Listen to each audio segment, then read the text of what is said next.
All right, here we go. It's 3:06 now. News Talk 105.9 WMAL, where we're making sense of the news. Coming up on the program, Senator Roger Marshall joins us at 4 o'clock.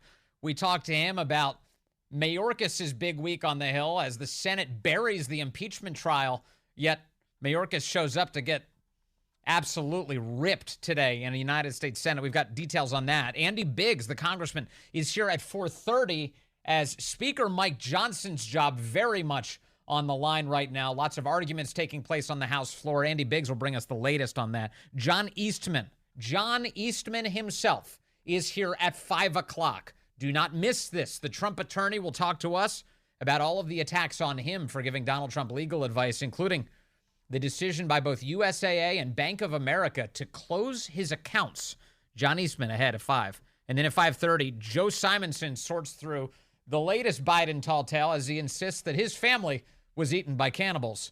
You can join us, 888-630-9625, 888-630-WMAL.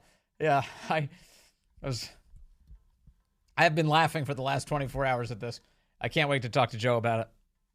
But before we get there, the zombies at Columbia University are continuing their anti-Israel, anti-Semitic ways these last few days. There's an occupation going on of sorts. And as we speak, police officers in New York are making arrests at Columbia University of all of these hysterical people. When I say hysterical, they're totally out of control. In fact, here's some audio for you. This is video. This was from yesterday from the same group of one woman screaming that they are all Hamas. All of these lefties that are gathered here, all these Biden supporters, well, Democrats at least. It seems like they're dubious on whether or not they support Biden now. Here they are screaming, "We are all Hamas." Take a look.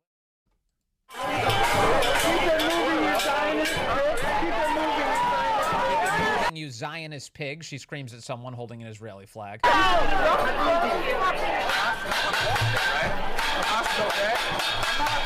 Hamas is okay, he asks? We are Hamas!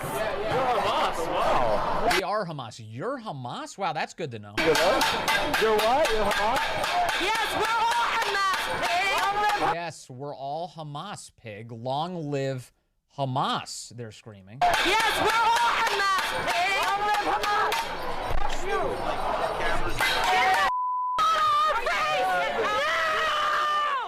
Yeah, all right. So that audio, the New York Post sharing that. Chaos there. Police officers making arrests as we speak. One other detail here that you should know about before we get to our first guest. Ilhan Omar's daughter is among the people who have been demonstrating today. And she has tweeted, she's revealed on X, that she has been suspended from Barnard College, which is a part of Columbia University. They have gotten in touch with her today to let her know that she's been suspended. So the chaos continues there. For more on this, Adam Guillette joins us now. He's president of Accuracy in Media, and he is present today at the site of these protests. Adam, thank you for joining us today, sir. Hey, thank you so much for having me. And to be fair, I spoke with many of them, and they're not all Hamas. There were clearly some Hezbollah and Al-Qaeda supporters in the mix. A diverse group of terrorists out there today in New York. Okay, so tell me, what are you seeing on the ground there at Columbia?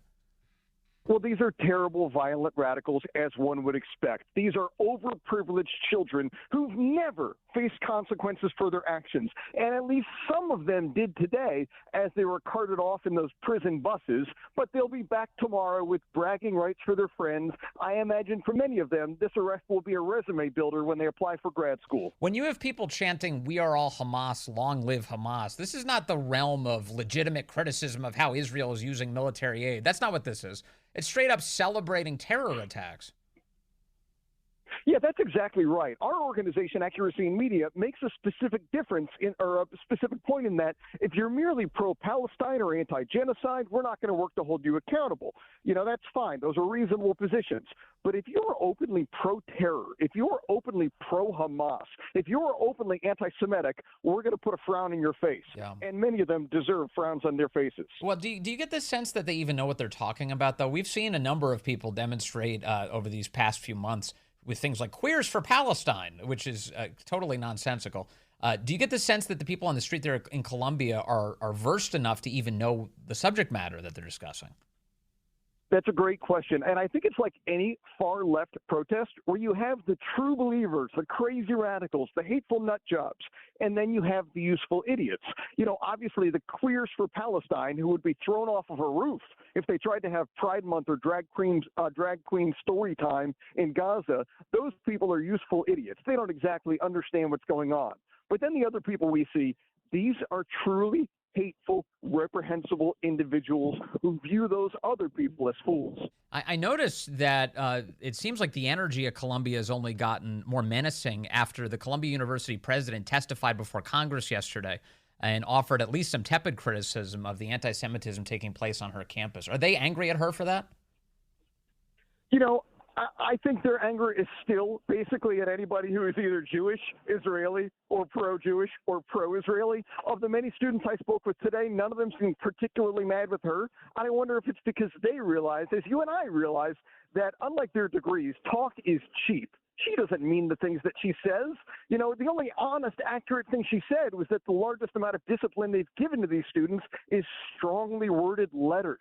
Unless these kids are going to get hurt by a paper cut, those letters mean nothing to these students. Yes, finally, some of them were arrested, but it doesn't matter. The radicals still control that campus. I want to give people some audio from yesterday just so you have an understanding of what went down. Columbia's president, Nimat Menouche Shafik, was testifying yesterday. Congresswoman Elise Stefanik asked whether or not she would commit to terminating a guy called Professor Mossad, who called the Hamas attack on Israel, quote, awesome, on an alleged resistance propaganda website called the Electronic Intifada. Here's that exchange yesterday. Another instance when you changed your testimony is you stated that Professor Mossad was no longer chair. Then you stated he's under investigation. He is still chair on the website. So has he been terminated as chair? Congresswoman, I want to confirm the facts before getting back to you. I know you confirmed that he was under investigation. Yes, I can confirm that. Did you confirm he was still the chair? I need to confirm that with you. Well, let me ask you this. Will you make the commitment to remove him as chair? I think that would be, I would, yes. Let me come back with yes. But I think I just want to confirm his current status before I write. We'll take that as a yes, that you will confirm that he will no longer be chair. Wow, she limped into that yes, but she does remember the prior experience of some of these university presidents who've since been canned over their inability to condemn terrorism. Yeah, that's right. And again, I think her talk is cheap because, one, how does she not know who department chairs are at her university? Between her and two trustees, none of them know whether or not this incredibly inflammatory individual is still a department chair. They want us to believe that they don't know that. And then beyond that, how can you not easily commit and say, yeah, we've decided as a policy, maybe we don't want openly pro-terrorist anti-Semites to be department chairs? These aren't difficult questions. We've heard, including the efforts to shut down various highways and bridges around the country, that the chance of death to America and death to Israel continue in many of these places. In your time today at Columbia, have you heard such chants? Yeah. Oh, yeah. And not the most kind words used for the police officers either. These are violent people who hide behind kind words. These are people who have been radicalized by diversity, equity, inclusion initiatives to hate. And I think it's incredibly important for people to remember that these DEI initiatives aren't merely in Berkeley or in Boulder. I've personally been in over 250 K-12 school districts across the country with hidden cameras, red districts in red states. And we find this stuff everywhere. Fort Worth has a school district, one of 20 school districts in Fort Worth. Fort Worth ISD has a dozen full-time, non-classroom positions paid exclusively to do DEI work. This kind of thing has infiltrated K-12 education in America across the country, and the end result is radicals against America and radical anti-Semites. The other piece here is, as you mentioned, it seems to be ubiquitous now, unfortunately, but also, especially at these elite institutions, Columbia University is typically seen as the kind of place that churns out the ruling class in the United States. What does the future hold if these students go on to be our leaders? Oh, my gosh. I mean, the notion of these hateful, racist, totalitarian, Marxist individuals being a ruling class, sounds like you'd be living in the Soviet Union, only a little bit more hateful. It is truly terrifying. And the funny thing is, when our organization tries to call out these individuals and point out who the leaders of these hateful groups are, people go after us and say, we're going after underprivileged children, as if a 24-year-old law student at Columbia or Harvard, many times coming from incredibly wealthy families, these are underprivileged children. They're obviously not underprivileged. And if you truly think they're children, maybe let's take away their right to vote. Yeah, it's demented. It's like they're all the children of orthodontists going to Columbia University, and they're complaining they're completely underprivileged. The whole thing is really crazy. All right, well, Adam Guillette, thank you. Also, I know that in the past you've been driving around with a truck with a message on it, correct? Well, we bring many mobile billboards to amplify the message of these anti-Semites to many places. Today, we did something that we've only done once before. When Claudine Gay was expected to possibly resign, Accuracy in Media were here to help. So we sent a mobile billboard to her home that said, "It's moving day, Claudine Gay," the president of Harvard. And we also sent her 2 U-Haul trailers. Well, we did the same today for the president of Columbia. She also got a mobile billboard and 2 U-Haul trailers. As of right now, she hasn't taken us up on her offer, but it's a rainy day. Maybe she's still packing, and maybe she'll use those U-Hauls in a little bit. I'll never let anyone accuse you of not being generous. That's a generous offer to send the U-Hauls along as well. Hey, Adam Guillette, thank you very much for all of your reporting on this wild issue, and you keep following it all over the country. Thank you, sir. Thank you for having me. That's Adam Guillette, president of Accuracy in Media, and who's keeping an eye on Columbia University today. As I said at the outset, cops, NYPD, they don't have paddy wagons there per se. It's really just buses. They have big buses. They're loading up all of the occupiers here and sending them on their way. Now we'll see what actually happens. Who's in charge of prosecutions there? Is that Alvin Bragg? Does he have time for any of this? Is he going to be prosecuting anybody here? Or is he too consumed with trying to subvert our constitutional republic? As jury selection continues for Donald Trump in New York, and the media keep interviewing all of these would-be jurors. They all seem very excited. They're really excited. I haven't seen a single conservative among them. There hasn't been a single person among them who's like, man, I can't believe Trump's getting a raw deal here. Maybe I missed it. I haven't seen it so far. All I've seen is like excited people who are like, oh my goodness. There was one woman they interviewed on MSNBC. They were like, oh, what'd you think of Trump? And he was a little less orange than I expected. Yeah, that's quite the jury pool they got going on in New York.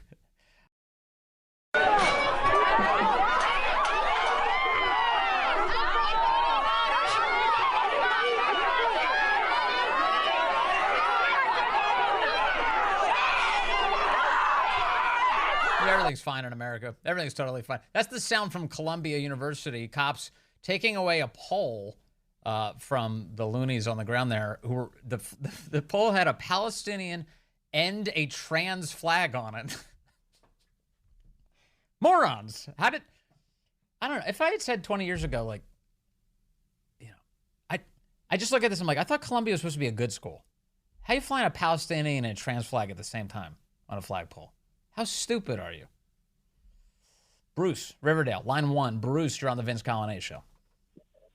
Thanks for taking my call, Vince. Listen, I would like to, instead of having billboards on those trucks they're sending around, why don't we have a movie screen and play the IDF, Israeli Defense Forces, 17-minute video on atrocities committed by Hamas, by the Palestinians against the Jewish people. Yeah, they had all of the Hamas themselves had GoPros attached to some of these guys, apparently, as they undertook this horrific terror attack on Israel, paragliding in, raping women, beheading people, killing them. And then the IDF gets a hold of this footage. They show members of the media. There were people who couldn't stomach it, Bruce. I have not seen it. I'm not that interested in seeing it. I don't want to see it. Yeah, I don't want to see it either. But the people who have seen it, there were people who couldn't make it through the footage. That's how grotesque the whole thing was.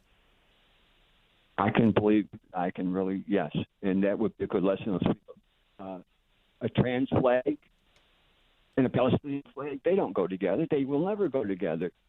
It's insane, the whole thing.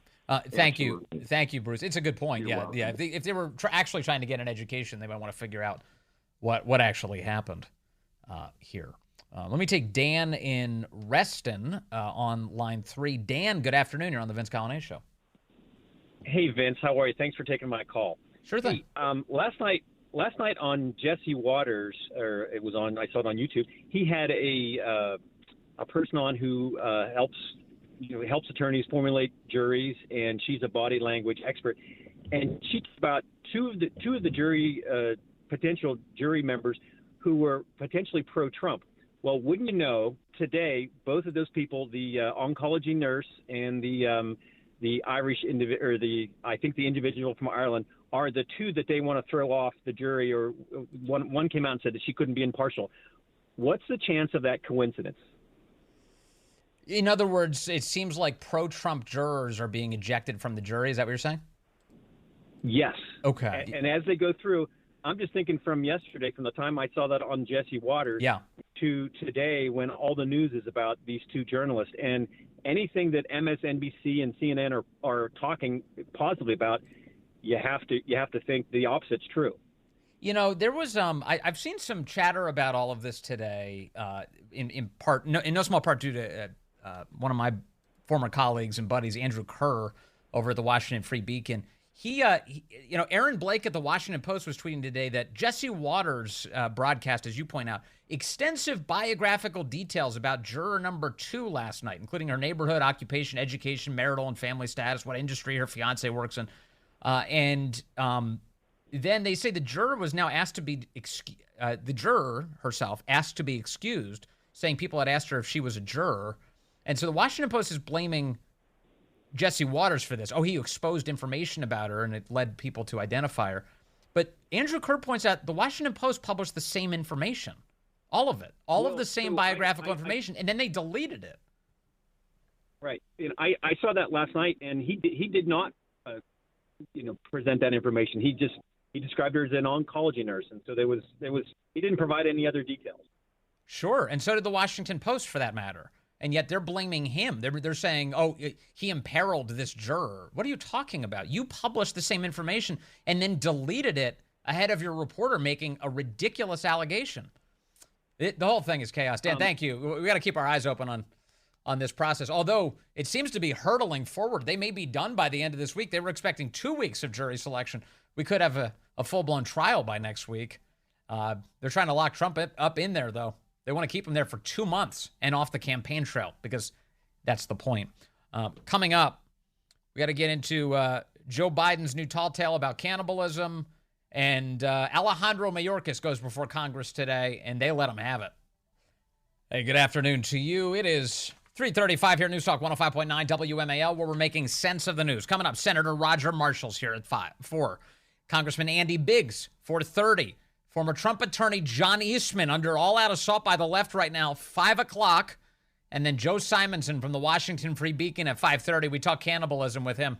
He's an expert on the subject. You can join us, 888-630-9625, 888-630-WMAL. That's right, Joe Biden insisting that at least one of his family members may have been consumed by cannibals yesterday. Details on that ahead. Before we get there, I want to take a phone call. Donna's in Frederick, line 2. Donna, good afternoon. You're on the Vince Colonnese Show. Hi, Vince. I just wanted to say to you, often we hear so many bad things about New York. And someone very dear to me passed, a World War II veteran who was very loved. And the outpouring from people, NYPD people, FDNY people, just has been unbelievable. And many of these people are traumatized by what's happened in New York City. And so I want to just say to listeners, there are a lot more conservatives in that state than we realize. And I think a lot of people are afraid, and I don't blame them with what they're saying with President Trump and everything.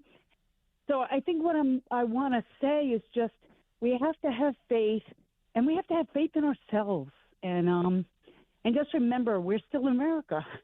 Yes, we are. And we ought to sing, as President Trump said, we have to sing the national anthem as often as we so desire, because when I heard that with him, with the interview, I was very pleasantly surprised, especially in New York City where there's so much corruption. So yeah, just wanted to share that. So you're kind of reacting in no small part to the fact that I was talking about the jury selection here and how it's a very unfair hand for Donald Trump.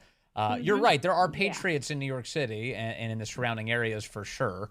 I think Staten Island's got a lot more patriots probably Definitely. per square mile. But that said, what the judge is doing in this case with the actual jury questionnaire, they're trying to filter everybody out. They don't. If you're a patriot, if you're coming in there and if you even have an inkling of liking Trump, you're out. Now, the judge himself has donated to Biden. He's a Biden donor. His daughter is a full-blown Biden activist. That's totally fine. But if you're a juror who has a Truth Social account, sorry, you're being shown the exit, Donna. Oh, absolutely. And that's why I wanted to drive the point home, so people realize the whole state isn't a disaster. It's just the few at the top. You know, as Mike Savage always said, a fish rots from the head down. Well, we're seeing that in the city. I guarantee people were a lot happier when Rudy Giuliani was running that city. And I think, it's like night and day. It's just like what we're seeing with Trump. For sure. And Biden. It's amazing. It's night and day. It's not hard for people to figure out. No. And I welcome the Democrats more than anyone to seeing the truth. And that's going to be hard. We're going to have to help people along, because I'd be in denial if I was a Democrat. I wouldn't want to see what we're seeing. It is what it is, though, and we have to filter out the rhinos and the Dems and take our country back. All right, Donna, thank you as always. Donna cares about the country, and my condolences on the loss of your friend, the World War II veteran. Our thanks to him for his service. Thank you, Donna. I appreciate that. Thank you. That's Donna in Frederick, as you might imagine. Chris is typically in Marshall, but he tells me he's in New York State right now, line 1. Chris, good afternoon. Right on, man. Echoing what Donna said, I happen to have gotten up at 2 o'clock this morning to drive to Buffalo and pick up some stuff that I found online, and I'm driving back, and you can't imagine. I intentionally chose the no toll roads and stuff. Yeah. And the amount of Trump paraphernalia in people's yards and in businesses in New York State, in western New York State and western Pennsylvania, is overwhelming. Definitely. I've been hearing the same. And, there was a question put to Biden yesterday about this. A reporter had asked Biden why it is that he sees so many pro-Trump signs all over the place, and how come he doesn't see that many Biden signs. And Biden snapped at him. Biden was like, "You're just driving in the wrong spots, pal." Is he driving in the wrong spots, Chris? Having driven all over the place, are you seeing? Are there dense areas of Biden signs that we're all missing? I have not seen a single one other than one that says Biden. Uh-huh. It's a letter. You can say it. I just wanted to take the opportunity to say I love Donna, and every time she calls in, it's a pleasure. She's a nice woman. She's a great American, and so are you, Chris. Thank you very much. Good to hear from you today. Good day. Chris's report from New York. And lastly, on this issue, and then we got to move on. I want to take Rob in Pennsylvania now. Rob, your state was visited by Biden yesterday for one of many days he's been there. Good afternoon. Hey, good afternoon. I'm not a lawyer or anything, but what I do know is when you read the rules of judicial conduct for New York, I think it's Rule 100.5, where it says if there's political bias, the judge is required to disqualify himself. I don't understand with everybody you interview why this topic isn't coming up specifically. And then there's also Rule 100.3, and I don't remember exactly what it says, but it says that the judge can't choose a political party. And of course, when he makes a contribution to Biden, he's already chosen a political party. For sure. So I'm not understanding why this isn't being pushed by Trump's attorneys, and can this be used in an appeal process that the judge should have disqualified himself? So Trump's attorneys have attempted to force a recusal here by the judge, but the judge has just blown past it and said, "No, I'm sticking around." That I know that much. The other piece is in terms of just the people we've been talking to. I had Joe DeGenevo on yesterday, former U.S. attorney for the District of Columbia, and he was talking about this very thing, saying this judge is holding these jurors to higher standards than he holds himself. He gets to do whatever he wants. They don't, and that's absurd. It's like totally inverted on its head, Rob. And you're right.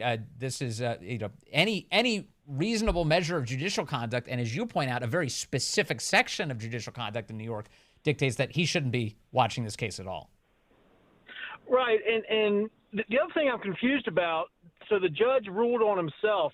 My understanding is that the president judge is the one that is supposed to make the ruling if someone motions to disqualify or recuse a judge. The judge himself is not allowed by law to make a ruling on himself. Well, I'm going to have to take your word for it, Rob. We'll keep digging on it to get you more information, but it's, so far this guy seems like he's getting away with murder. He's getting to do anything he wants and trample all over Donald Trump's civil liberties. Thank you, Rob. The good call from Pennsylvania. Appreciate that. Thank you. All right. Let's move over to, well, we've got a lot of things. I do need to get to the cannibalism here at some point, but of course Joe Simonson's going to cover that at 5:30. Let me get to Mayorkas today first. Mayorkas, now remember yesterday he survives impeachment because the Senate decides that they don't have to do their constitutional duty. A trial? No, he's on our side, so no trial. So they dismissed it yesterday. Chuck Schumer arranged for them not to have the trial, even though the Constitution demands it. No, we're not doing it. Chad Pergram of Fox asked Mayorkas today, do you feel exonerated by this? Do you feel exonerated from yesterday? What are your first comments after being exonerated by the Senate, being cleared here? Anything to say at all? Are you concerned about the state of the border? Do you think that Democrats got put into a bad position here having to defend you yesterday during the Senate trial? Is there an asterisk next to your name? Is only the second cabinet secretary to go through an impeachment trial?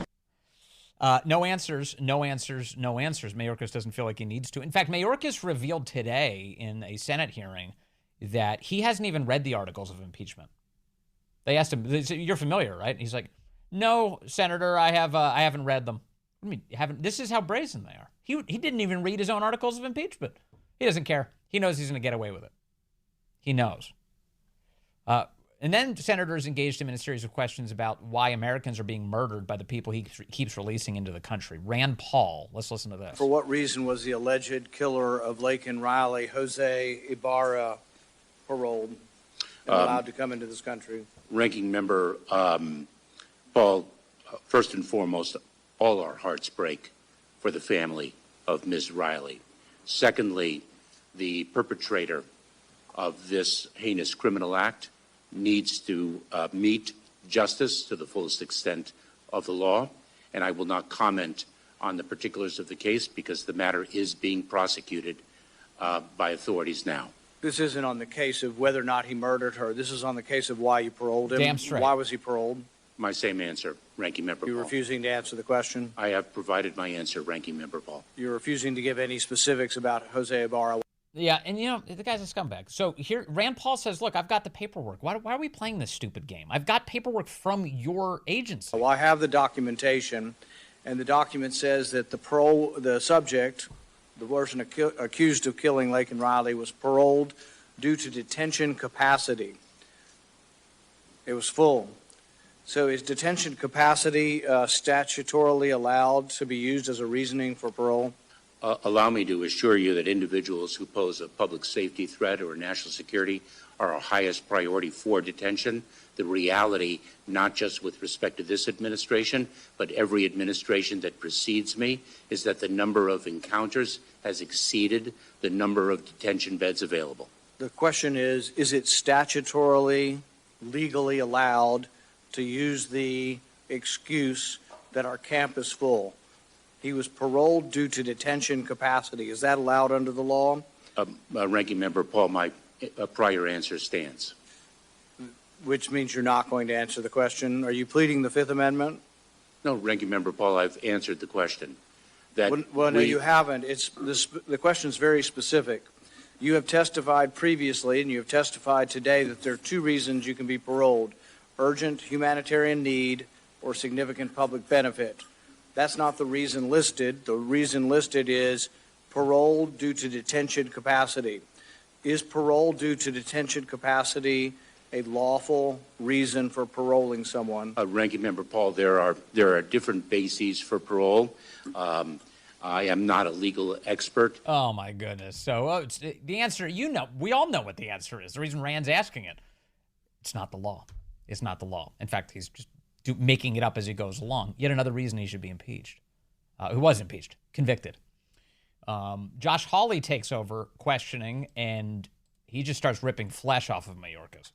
Mr. Secretary, let's just come back to Jose Ibarra, if we can. You know who that is? That's a question.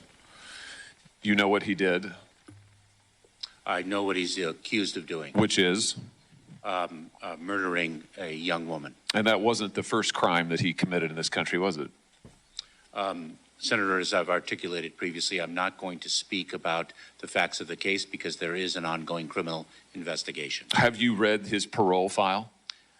Senator, same answer. So you're not going to say whether or not you've read the parole file? I've got it right here.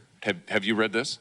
Senator, I do not want to speak to the particulars of the case given the pending criminal prosecution. Now, I find this interesting because this is a new answer today. You've changed your answers all over the map on this, and it looks like to me you just don't want to answer the question. 2 days ago, you were asked about this in the House Homeland Security Committee. I've got the transcript right here in front of me.